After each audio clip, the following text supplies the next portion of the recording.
I was craving for some soft layer chapati today, so guess what? I had to go ahead and make it myself.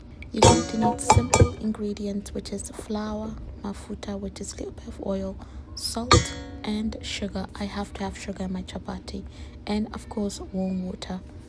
If you have a hand mixer, that's going to make everything easier. That's my sugar right there. If you don't have a hand mixer, then or if you don't have a mixer, then you're going to have to use your hand. You're going to mix it for about, that's the oil that I'm pouring. That's about a couple tablespoons. Gonna let it mix for about 8 to 10 minutes. You want it to be very, very soft. Your dough has to be incorporated. The key to making the perfect roti, the perfect chapati, the perfect ash, which is flatbread, any type of dough related recipe, you need to make sure your dough is soft. If you're trying to make like a hard one, you need lukewarm water. You don't want your water to be too cold, and you don't want it to be too hot. So yeah, back to the recipe of dough making. So if you want like French baguettes and stuff like that, those are generally hard doughs. You're gonna make your dough hard. If you want something soft and layered and just succulent, you need to make sure that the dough is soft. As you can see, I'm just letting it mix it. And then how you know that everything in your dough, the glue, everything is glutinized or whatever, is when the dough, when you stretch it out, it just stretches, okay? It just forms together really, really well. So I'm going to show you guys the final result. Then once you're done doing this, you can see the dough is actually, you can see it's not hitting the edges or anything like that. Chapati making is an art. It's beautiful, it's calming. If you want to get the perfect chapati, you need to be able to have time to make it, right? It's time consuming, but it's well worth the taste, especially when you're trying to eat it with beans. Yes, beans. Yeah, if you're eating with bean soup, that's the perfect combination. Chapati, eating it with like goat, or eating it, you see the texture of the dough, very, very smooth. You can see it. Now, eating chapati with marak and stuff like that, for me, it doesn't hit the same as eating with beans that has potatoes in it. Oh my God, that's jana way, jana. But today I did not make no beans because I added a little bit more sugar than normal.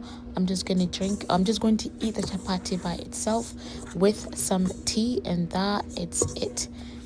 So once I do that, once I do the once I do the kneading, everything like that, I like to just touch it with my own hand again. And then I'm going to go ahead and let it rest for about 8 to 10 minutes. Once I let it rest for about 8 to 10 minutes, I'm going to go ahead and cut it into balls, or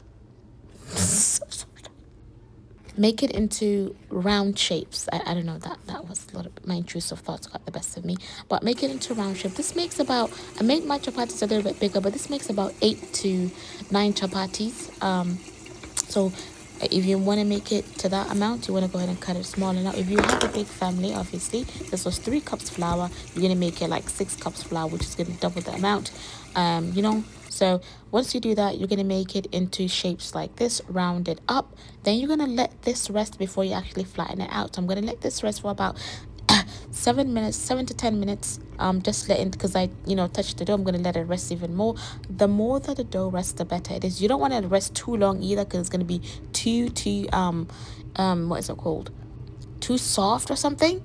Oh no, when you flatten it out, it's going to be too hard when you're frying it. Okay, so gonna let this rest, and then after that we're gonna start flattening it out to our desired shapes.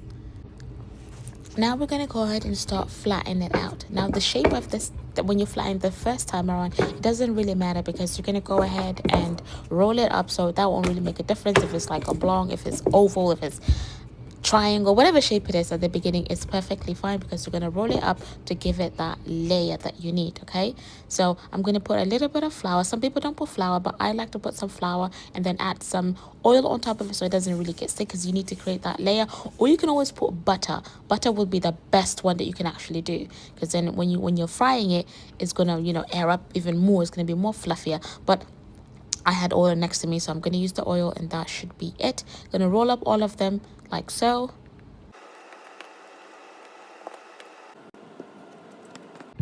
once you have rolled it and then you flatten it out, and then once you have flattened it out and then you rolled it, you want to stretch the dough. Once you stretch the dough, you're going to go ahead and roll it like so, and then you're going to set it aside for about 10 to 15 minutes for it to rest again, and then you're going to flatten it out, and then you're going to start frying afterwards. And this is just me being a little bit fancy. There's another option for you to do to give it the layers that you want your chapatis to have. So you flatten it out, then make those lines in the middle. It doesn't have to be perfect. Then you're going to go ahead and stretch it out, then roll it like you did to the prior ones. Or you can just do the simple ones that everyone generally does. Okay? When you're first putting it on the stove, you want to make sure there is no oil on it. You're only going to oil it after you do the first flipping. Okay?